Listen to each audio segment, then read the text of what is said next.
Hello, and welcome back to my kitchen. I'm Terry, and this is another edition of Terry's Carnivore Treats. Today, I am bringing you the third in my Carnivore Flats Treats series. It is an ice cream sandwich. I've already debuted the ice cream cone, and now we're going to do an ice cream sandwich. Super easy. The flats are the perfect thing to make an ice cream sandwich. It's just amazing how many transformations these flats can make. I'm very, very excited. Can you tell? Let's go get started with the gadgets and ingredients because y'all, I'm ready to dive into the ice cream sandwich. The ingredients that you'll need are some farmer cheese or ricotta cheese. Either one will work in this application. I actually make my own farmer cheese, and I will go ahead and link that in the video description below, that recipe video. And another great thing about making your own farmer cheese, or any cheese really, is you have leftover liquid whey, and you can make the most delicious cheese from that. It's a caramel-like cheese called Brunost. You may have heard of it. So for the price of a gallon of milk, you'll get a lot of farmer cheese, enough to make about 3 batches of flats, and a big old block of Brunost cheese as well. So super fun. I'll go ahead and link both of those videos for you in the video description below.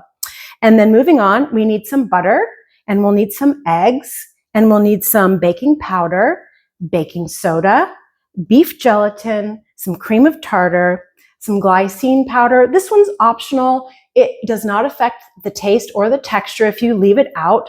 I use it to meet the glycine methionine ratio, which is 2-to-1. So whenever we use protein powders, some of that is lost during the processing, and so I just add it back in.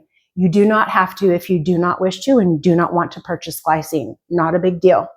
Then since we're going to be making our sweet flats today, I've got some almond extract, my homemade vanilla powder, and my homemade vanilla extract, which I will go ahead and link in the video description below for you as well. And then last but not least, milk protein powder. Not to be confused with milk powder. This is milk protein powder. It is a combination of 80% casein protein powder and 20% whey protein powder. So if you can't find milk protein powder in your area, you can make it yourself out of casein and whey. Alrighty, let's go take a look at those gadgets. I'm one step closer to the ice cream sandwich. The gadgets that I'll be using today are a stand mixer. I will not be using the tortilla press. Shock. I actually prefer the handmade feel of ice cream ends, so I don't use my tortilla press on this, but you certainly can, absolutely. Some cooling racks, some parchment papers, and an ice cream scoop, a kitchen scale, and some baking trays, and that's about it. I'll go ahead and link everything all of the products here in the video description below, just in case you're interested. And now we can go get to that ice cream sandwich making. I'm ready to devour, y'all.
I make my sweet flats slightly smaller than my savory flats. About 30 grams is the right size for me.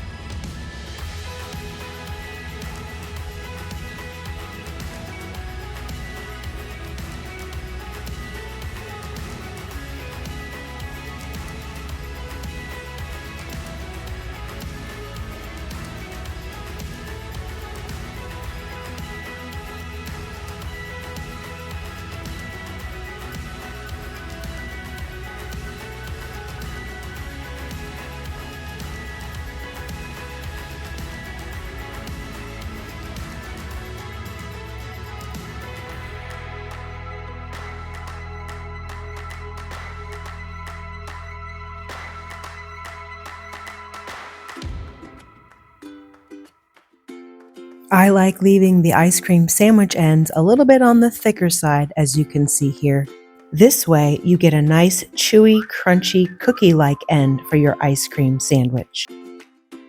After baking, move the parchment paper or silicone mats to a cooling rack to allow the flats to cool for about 30 seconds. Then, move the flats to the cooling rack to fully cool.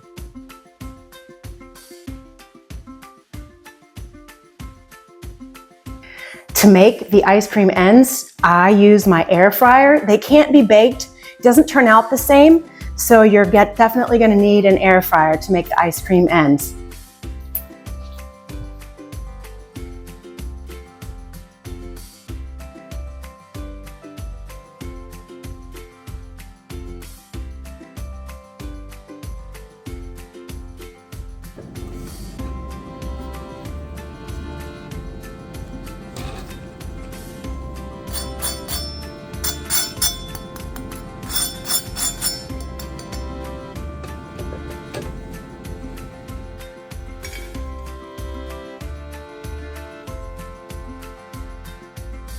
I've recently added the Ninja Creamy Swirl to my kitchen, and boy oh boy, has it made it so much easier to make my frozen ice cream carnivore treats.